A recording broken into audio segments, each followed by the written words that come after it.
discuss a very interesting topic, a very interesting subject जो कि आपके फाइनल एग्जाम्स में आएंगे, फिजिकल एजुकेशन का. फिजिकल एजुकेशन,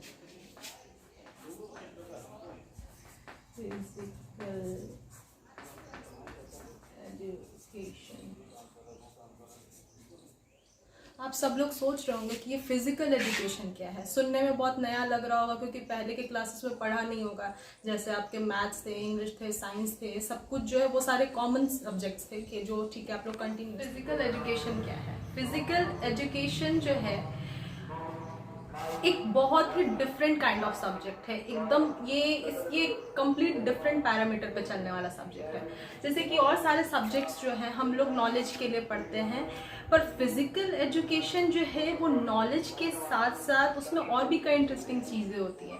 फिजिकल एजुकेशन से आपको ये समझ आता है कि पढ़ाई के साथ साथ खेल कूद, फिटनेस, हेल्थ, इन सारी चीज़ों का कितना इम्पोर्टेंस है आपके डे टू डे लाइफ में. क्योंकि हम लोग हेल्थ, फिटनेस, इन सारी चीज़ों को कम्प्लीटली अवॉइड करते हैं और हम लोगों को लगता है कि चलो ठीक है पढ़ाई हो गई तो बस इससे ही हम लोग अपने गोल्स को, टारगेट को अचीव कर सकते हैं. बट ऐसा नहीं है. पढ़ाई के साथ साथ आपका मेंटल पीस बहुत इम्पोर्टेंट है, आपका फिजिकल फिटनेस बहुत इम्पोर्टेंट है. अगर आपकी तबीयत अच्छी रहेगी, आप स्वस्थ फील कर रहे होंगे तो उस दिन आप पढ़ाई ज़्यादा अच्छे से कर पाएंगे. पर अगर आप सारे दिन एकदम बोरियत की तरह किताब कॉपी ले करके बैठे हुए हैं, बस इसलिए पढ़ रहे हैं क्योंकि आपको वो करना है, तो वो चीज़ क्या होता है कि आप कर तो लेते हैं पर वो कहीं ना कहीं आपके माइंड में एक प्रेशर सा होता है जो कि रिलीज नहीं हो पाता है. तो विदाउट टेकिंग स्ट्रेस हम लोग कैसे पढ़ाई कर सकते हैं, कैसे उस चीज़ को एंजॉय कर सकते हैं, उसमें फिजिकल एजुकेशन का बहुत बड़ा रोल है. आपके स्कूल में भी होता है कि बहुत सारे स्पोर्ट्स इवेंट्स होते हैं, बहुत सारे गेम्स होते हैं, तो इन सब चीज़ों का आखिर स्कूल में क्या रोल है? स्कूल में तो हम लोग शिक्षा के लिए आते हैं, तो फिर खेल कूद क्यों इम्पोर्टेंट है? क्योंकि खेल कूद से जो है हमारा मेंटल पीस बना होता है, हमारी माइंड स्टेबिलिटी सही रहती है, हम सारी चीज़ों को और एक्टिवली कर पाते हैं. चलना कूदना, दौड़ना, सब कुछ जो है हम लोग के लिए लगता है कि नहीं वो बहुत ईजी है और हम लोग बीमारियों से भी कोसों दूर रहते हैं. सो फिजिकल एजुकेशन आप लोगों को समझ में आ गया कि यहाँ पे हम लोग डिस्कस क्या करेंगे. इसमें आपके वेरियस चैप्टर्स दिए हुए हैं and today we will discuss about chapter first. So the chapter first is, chapter first आपका है planning in sports. So clear है? Planning in sports. प्लानिंग क्या है? प्लानिंग का एक बेसिक सा डेफिनेशन है, is a process of setting objectives. ये एक प्रोसेस है कि हम लोग किसी ऑब्जेक्टिव को सेट कर रहे हैं और फिर डिसाइड करेंगे that how to accomplish it. मतलब पहले हम लोग कोई एक गोल डिसाइड करेंगे कि हम लोगों को ये काम करना है और फिर उसके बाद ये डिसाइड करेंगे कि उसको करना कैसे है. आपने कोई गोल डिसाइड कर लिया कि you have to achieve above 90 marks in maths, okay. पर अगर आप उसके लिए पढ़ाई नहीं कर रहे हैं, आप उसके लिए मेहनत नहीं कर रहे हैं, तो गोल आपके हाथ में कुछ भी नहीं आने वाला, ज़ीरो. सो सबसे ज़्यादा इम्पॉर्टेंट है कि if you have any target तो आप में इस चीज़ का भी नॉलेज होना चाहिए that how to accomplish it. उसको पूरा कैसे करना, उसको फुलफिल कैसे करना है, ठीक है. तो प्लानिंग जो है नॉर्मली हम लोग प्लान से ही डिस्कस करेंगे कि प्लानिंग क्या है. प्लान से ही समझ आ गई. हम लोग स्कूल में कोई इवेंट कर रहे होते हैं, हमारा बहुत सारा इवेंट होता है हमारे स्कूल में, चाहे रक्षाबंधन में होता हो, चाहे स्वामी विवेकानंद जी के बर्थडे के दिन होता हो, तो हम लोग बहुत सारे ऐसे प्रोग्राम्स करते हैं. पर वो प्रोग्राम क्या होगा कि जिस दिन हमारा प्रोग्राम का डेट है उसी दिन इकट्ठे आए और कर लिए, तो वो क्या होगा, वो सब कुछ मिलके हलवा हो जाएगा. उसके लिए हम लोग पहले क्या करते हैं, उसको प्लान करते हैं. हम इतने दिन रिहर्सल्स करते हैं, फिर उसके बाद स्टेज रिहर्सल करते हैं. उसके बाद हम लोग उसको फाइनली जो है स्टेज पे वन टाइम रिप्रेजेंट करते हैं. तब वो हमारा क्या होता है, फाइनल प्रोग्राम होता है, ठीक. तो ये बात आपको समझ में आ गई कि प्लानिंग क्या चीज़ है. अब नाउ हम लोगों को ये डिस्कस करना है कि ऑब्जेक्टिव्स ऑफ प्लानिंग क्या है. Objectives of planning, there are various kinds of objectives of planning. So objectives of planning में objectives of planning.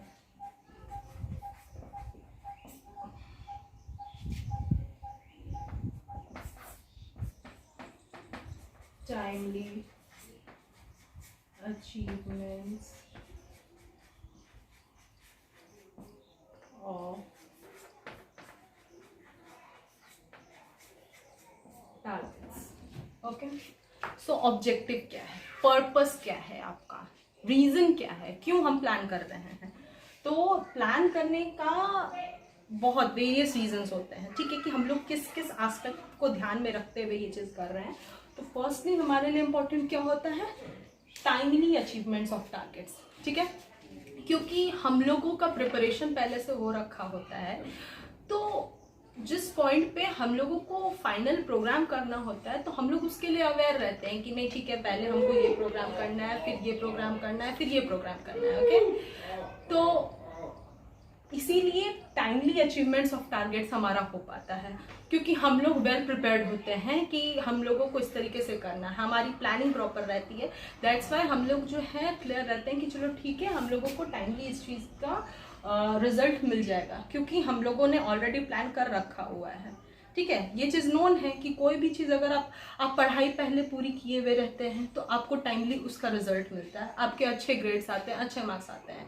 अगर आपने पूरी साल पढ़ाई नहीं की है और एंड ऑफ द मोमेंट पे अगर आप चाहेंगे कि नहीं आप सिर्फ एग्जाम लिख दिए और आपको बहुत अच्छे मार्क्स आ जाए, तो सॉरी, ये फिर आपके बस का नहीं होगा। ओके, सो फर्स्ट आपका क्लियर हो गया टाइमली अचीवमेंट्स ऑफ टारगेट्स। ठीक है, अब हम लोग सेकेंड ऑब्जेक्टिव डिस्कस करेंगे। सेकेंड ऑब्जेक्टिव क्या है? So the second objective is improving the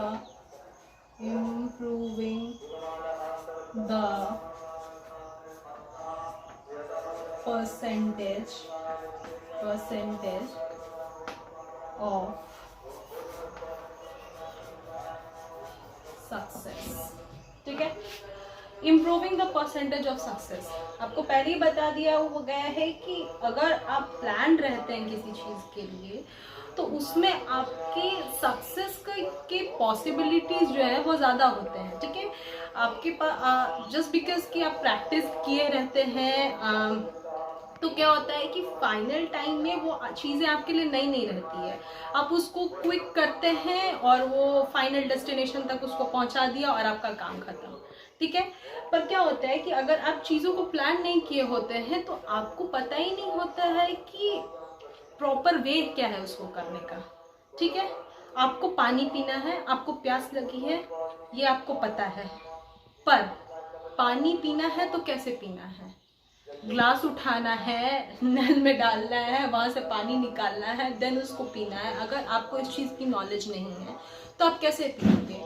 like little kid, छोटा बच्चा कैसे पीता है? वो रोता है अगर उसको प्यास लगी होती है, बिकॉज उन लोगों को नॉलेज नहीं होता है, डोंट नो अबाउट इट कि कैसे उन लोगों को ये चीज़ लेनी है। बट आपको पता होता है क्योंकि आप कर चुके रहते हैं, आपके माइंड में इसकी प्लानिंग ऑलरेडी चल रही होती है कि नहीं अभी मैं जाऊंगा, मैं इसको इस तरीके से निकालूंगा, फिर से बॉटल निकालूंगा, उसको ग्लास में ट्रांसफर करूंगा, फिर मैं पानी पी लूंगा, या फिर जिस तरीके से। ठीक है, तो ये समझ आ गया। Improving the percentage of success, आपके सक्सेस का जो है पॉसिबिलिटी बढ़ जाता है।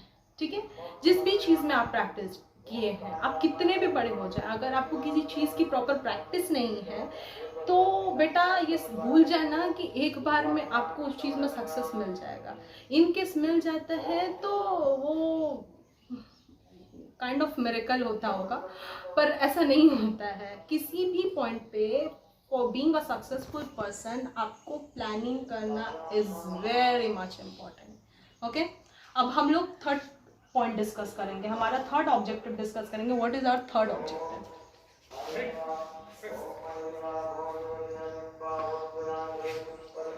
फाइंडिंग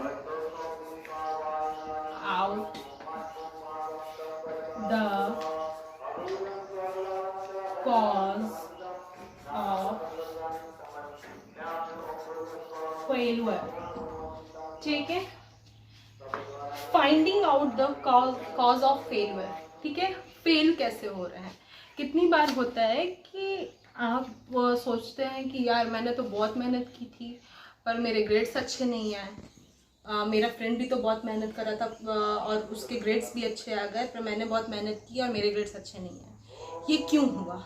ठीक है, ये माइंड में आता है। आप लोग बहुत टाइम तक डिप्रेस रहते हैं कि नहीं यार पढ़ाई ही नहीं करूँगा, मैंने इतनी पढ़ाई की थी फिर भी तो मेरा कोई रिजल्ट नहीं हुआ। ठीक है, ये क्या होता है? Finding out the cause of failure. हम लोग क्या करते हैं, उस पॉइंट पे डिप्रेस हो जाते हैं, ये सोचने लगते हैं कि नहीं यार मेरे से नहीं हुआ, नेक्स्ट टाइम मेहनत ही नहीं करूँगा, बजाय ये सोचने के कि मैंने ये ऐसा क्या नहीं किया था जो मेरे ग्रेड्स पर इफेक्ट करा है। ठीक है, कितनी बार होता है कि हम लोग कोई चीज़ पढ़े होते हैं, वी हैव मतलब हम अपना सिलेबस जो है उसको कंप्लीट कर चुके होते हैं, हम लोगों को लगता है कि नहीं हमारी तैयारी पक्की है।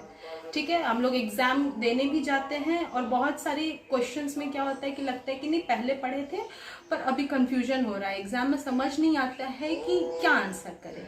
ये क्यों होता है? Lack of practice. आप लोग उसका रिवीजन नहीं करते हैं। टीचर्स बोलते हैं कि नहीं बेटा आपको रिवीजन करना है, इसको इस तरीके से तैयार करना है, बट क्या होता है हम लोग सोचते हैं कि नहीं ये तो सर पढ़ा रखे थे, ये तो मेरा ऑलरेडी क्लियर है, तो हम लोग उन चीज़ों पे ध्यान नहीं देते हैं। ये बहुत बहुत बड़ी डिमेरिट होती है जो आपके सक्सेस के पाथ पे कहीं ना कहीं जो है वो काइंड ऑफ बाधा बनती है। ठीक है, वो ऑब्स्टिकल क्रिएट होता है, क्योंकि अगर आप प्रैक्टिस उस चीज़ की नहीं करेंगे, आप डे टू डे लाइफ में उसको नहीं करेंगे, तो वो नहीं होगा। आप कर ही नहीं सकते। कोई भी चीज़ आपने एक बार सुना है, उसको आपने दोबारा लाइफ में कभी किया ही नहीं है, बस सुन करके कि नहीं डेफिनेटली मैं कर लूँगा, ये कभी नहीं हो सकता है। सो बहुत इम्पॉर्टेंट है कि अगर आप प्लान कर रहे हो तो इनकेस कभी किसी टाइम पे किसी मोमेंट में किसी तरीके का फेलियर आपको फेस करना पड़ा है, तो इम्पॉर्टेंट है कि आप उसका रीज़न फाइंड करो कि रीज़न क्या है, कि क्यों ये हुआ, ये होने का रीज़न क्या था। ओके, सो अब हम लोग जो है फोर्थ पॉइंट डिस्कस करेंगे। So what's our fourth point? Deciding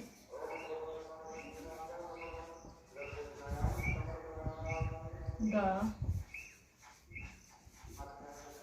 appropriate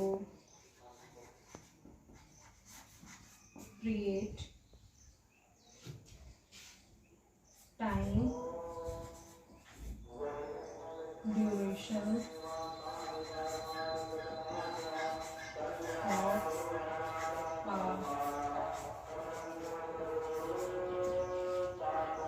program। So fourth point क्या है आपका? Deciding the appropriate time duration of a program. Okay, ठीक है, हमने प्लान कर लिया कि हमें ये प्रोग्राम, ये इसमें हमारे कुछ कल्चरल एक्टिविटीज़ होंगे, कुछ ड्रामा होगा, कुछ डांस होगा, कुछ गाना है। ठीक है, और इसके लिए हमने टाइम डिसाइड कर लिया कि नहीं ठीक है ये हमारे 5 घंटे का होगा। हम लोग क्या करते हैं कि ये प्रोग्राम कितने कितने मिनट का है वो ड्यूरेशन एक बार कलेक्ट करते हैं, उस हिसाब से हम अपना टाइम का अरेंजमेंट करते हैं कि इसमें हम लोग क्या क्या कर सकेंगे, लाइक बीच में ब्रेक कैसे कर पाएंगे, बच्चों को एडिबल आइटम्स कैसे डिस्ट्रीब्यूट कर पाएंगे कि बच्चे भूखे ना हो, और मतलब बहुत सारी चीज़ों का ध्यान देते हैं जब हम लोग एक प्रोग्राम अरेंज कर रहे होते हैं। तो यहाँ पे यही बात ही कहा गया है कि अगर आप प्लान कर रहे हो कि आपको कोई काम करना है, अगर आप इनफैक्ट ये भी प्लान कर रहे हो कि आपको पढ़ाई करनी है, तो आपको ये ज़रूर डिसाइड करना होगा एप्रोप्रिएट टाइम ड्यूरेशन। उस चीज़ का एप्रोप्रिएट टाइम ड्यूरेशन क्या होगा कि हम कब पढ़ाई करेंगे जब घर में लोग बातें कम कर रहे होंगे, या हम कब पढ़ाई करेंगे जब बाहर का माहौल शांत होगा। बहुत सारी चीज़ें, क्योंकि लॉकडाउन में भी आप लोग ये चीज़ घर में फेस करते होंगे कि नहीं चलो ठीक है घर में छोटे बच्चे खेल रहे हैं तो मेरा भी पढ़ने का मन नहीं कर रहा है, तो वो क्या होता है कि वो टाइम ड्यूरेशन ही वैसा नहीं होता है, क्योंकि आप मेंटली कहीं और अवेलेबल होते हैं। तो इसलिए ये इम्पॉर्टेंट है कि आप पढ़ाई उस टाइम करें कि जब आपको पता है कि नहीं छोटे बच्चे सो रहे होंगे, आराम कर रहे होंगे, तो चलो ठीक है अभी मैं पढ़ाई कर सकता हूँ या कर सकती हूँ, तो अभी जो है वो मेंटली जो है मैं बिल्कुल शांत होकर कि पीसफुली अपने पढ़ाई को पे ध्यान दे सकती हूँ, कॉन्सेंट्रेट कर सकती हूँ। ओके, तो किसी भी, ना ही पढ़ाई में, कोई प्रोग्राम आप कर रहे हो, कुछ भी कर रहे हो, कोई गेम ऑर्गेनाइज कर रहे हो, कोई प्रोग्राम ऑर्गेनाइज कर रहे हो, कोई शो ऑर्गेनाइज कर रहे हो, कोई भी चीज़ अगर आप ऑर्गेनाइज करने पे उतर आते हो तो बहुत इम्पॉर्टेंट होता है ये आपका टाइम फैक्टर। टाइम फैक्टर जो है ये सबसे इम्पॉर्टेंट चीज़ है एक ह्यूमन बीइंग के लाइफ में। अब हम लोग फिफ्थ पॉइंट डिस्कस करेंगे।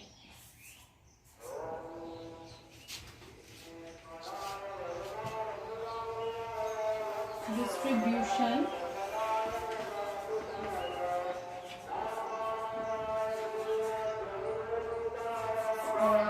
Work according to the ability of the people involved। ठीक, फिफ्थ क्या है? फिफ्थ पॉइंट हमारा क्या है? Distribution of work according to the ability of people involve.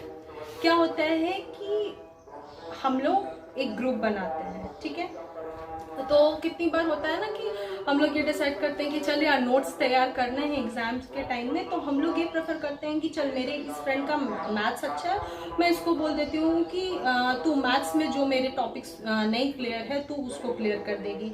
या साइंस में जहाँ का आपका नोट्स अवेलेबल नहीं होता है आप उस फ्रेंड को कंसल्ट करते हैं जिसका साइंस पे कमांड अच्छा होता है, जिनका इंग्लिश पे अच्छा होता है उसको इंग्लिश का कहते हैं, जिनका हिंदी पे अच्छा होता है हिंदी पे कहते हैं। मतलब हर किसी में ये है कि एक ना एक क्वालिटी होती है ऐसी कि जो उसका प्लस पॉइंट होता है, ठीक है। तो यहाँ पर वही बात कही गई कि distribution of work according to the ability of people involve, कि किस तरीके से जो है हम लोगों में काम को बांटेंगे कि हम लोगों को उनकी चॉइस का भी काम दे सके जिसमें वो महारत है, और चूंकि जिसमें इंसान अच्छा होता है ना उस काम को एक तो वो और भी ढंग से करता है, मन लगा के करता है, और उसका आउटपुट जो है वो बहुत ही अच्छा आता है, बहुत ही उभर के आता है, ठीक है। तो ये बहुत इंपॉर्टेंट है कि आप जिस भी ग्रुप में किसी भी चीज़ को डिसाइड कर रहे हैं, किसी भी चीज़ को प्लान कर रहे हैं कि that how to execute that plan, ये इम्पॉर्टेंट है कि आप का चुनाव लोगों का सही हो कि चलो ठीक है अगर हम लोग प्रोग्राम कर रहे हैं तो तुम डांस में अच्छी हो then you 4 girl will perform dance, तुम आप गाना अच्छा गाते हो then you 4 boys will perform song, okay. तो ये चीज़ होती है कि मतलब अगर हम लोगों को कोई चीज़ परफॉर्म करनी है तो हम लोग एबिलिटी से रूबरू होते हैं कि नहीं यार तेरा तो ये अच्छा, तेरा तो ये अच्छा, तो चल एक मिल करके हम लोग इस तरीके से एग्जीक्यूट करते हैं कि हम लोगों को एक दूसरे के मन का काम भी करने को मिलेगा और उसका रिजल्ट ऑटोमेटिकली आपको अच्छा मिलेगा, क्योंकि एक डांसर ही अच्छा डांस कर सकता है, एक सिंगर ही अच्छा गाना गा सकता है, और जो भी चीज़ें जो जिसकी स्पेशलाइजेशन है हम लोग उसको ही कंसल्ट करते हैं। हम लोग को अगर कभी गायनी की ज़रूरत होती है तो हम गायनोकोलॉजिस्ट के पास, अगर हमको हार्ट का प्रॉब्लम है तो हम लोग क्या करते हैं कि कार्डियोलॉजिस्ट के पास जाते हैं, बिकॉज उन लोगों का स्पेशलाइजेशन होता है उस प्रॉपर फील्ड में, वो लोग उन चीज़ों के लिए स्टडीज़ करे होते हैं, वो लोग उन चीज़ों में महारत होते हैं, एक्सपर्ट्स होते हैं। दैट्स वाई हम लोग उनको कंसल्ट करते हैं, क्योंकि हम लोगों को पता होता है कि नहीं they know very well about that particular thing, okay. तो इसलिए ये बहुत इम्पॉर्टेंट था कि हम लोगों को मतलब ऐसे लोगों को इन्वॉल्व करना है कि जो उस पर्टिकुलर चीज़ों में क्या हो, महारत हो। एंड द फाइनल ऑब्जेक्टिव जो हमारा 6th ऑब्जेक्टिव है वो है remaining within the budget while achieving the required target, ठीक है। हम लोग किसी चीज़ को कर रहे हैं, किसी प्रोग्राम को कर रहे हैं, तो क्या होता है कि हमारा एक टारगेट होता है, लाइक हम लोग कुछ पैसे इकट्ठे करते हैं, ठीक है, हमारा बजट तैयार होता है कि नहीं ये प्रोग्राम को हम लोगों को 40-50,000 के अंडर में कर देना है, ठीक है। कैसे करना है, हमने कुछ पैसे स्वीट्स वाले को दे दिए, कुछ पैसे पंडाल वाले को दे दिए, और कुछ पैसे जो है चेयर वगैरह के लिए, कुछ पैसे LED के लिए, ये सब लगा करके हमारा इतने का कॉस्ट आता है कि नहीं हमको ये चीज़ इतने में करना है। चूँकि हम लोग प्लान कर रहे होते हैं, हमें इसकी जानकारी होती है, तो हमारा बजट सेट होता है, ठीक है। और क्योंकि प्लान रहता है, एंड ऑफ द मोमेंट पे अगर आप सडन कोई प्रोग्राम कर रहे हो, अरे नहीं भाई हमको तो कल ही कोई चीज़ चाहिए, हमको कल ही मिठाई चाहिए, हमको कल ही ये चाहिए वो चीज़ चाहिए, उस टाइम में वो पर्टिकुलर चीज़ आपको महंगी पड़ती है। जो काम आप 20 रुपये में कर सकते हो वो काम के लिए आपको 50 रुपये खर्च करने होते हैं, और बड़े बड़े शहरों में 100 रुपये तक खर्च करने होते हैं। बट क्योंकि आपके लिए वो इवेंट इम्पॉर्टेंट होता है, आप उसमें पैसे बहाते हैं। पर ये क्यों कर रहा है? क्यों कोई चीज़ को हम प्लान करके नहीं करें, उसको आराम से ईजिली बहुत स्मूथली क्यों ना किसी चीज़ को रन कराया जाए, जो हम लोग हार्शली किसी चीज़ को प्रेशर करके कोई काम करते हैं। Okay, so the important thing is कि remaining within the budget while achieving the required targets. मतलब अगर आप जो है within the budget, budget बहुत इंपॉर्टेंट होता है। अगर आप एक बजट में रहते हैं तो आप उस हिसाब से ही चीज़ों को ये करते हैं। इससे क्या होता है कि आप जो है बिना मतलब का अपने एक्सपेंसेस को नहीं बढ़ाते, एक्सपेंसेस मतलब अपने खर्च को नहीं बढ़ाते हैं, और आप बहुत स्मूथली किसी काम को अंजाम दे पाते हैं। सो आज का क्लास हमारा यहीं पे था। हमने आज कम्प्लीटली ये चीज़ डिस्कस कर लिया है कि प्लानिंग के ऑब्जेक्टिव्स क्या होते हैं, दैट वो करने से, प्लान करने से हमको क्या क्या रिजल्ट्स मिलते हैं। ठीक है, तो आज के लिए इतना ही। इन सारे 6 पॉइंट्स को आप लोग नोट डाउन कर लीजिएगा, अपने अकॉर्डिंग अपने नोट्स बना लीजिएगा, और मैं PDF डाल दूंगी ग्रुप में। आप लोग जो है एक बार PDF के थ्रू भी देख लीजिएगा। ये सारी चीज़ें जो है आपको एग्जाम में एक क्विक रिविजन के लिए हेल्पफुल रहेंगे। Okay, thank you.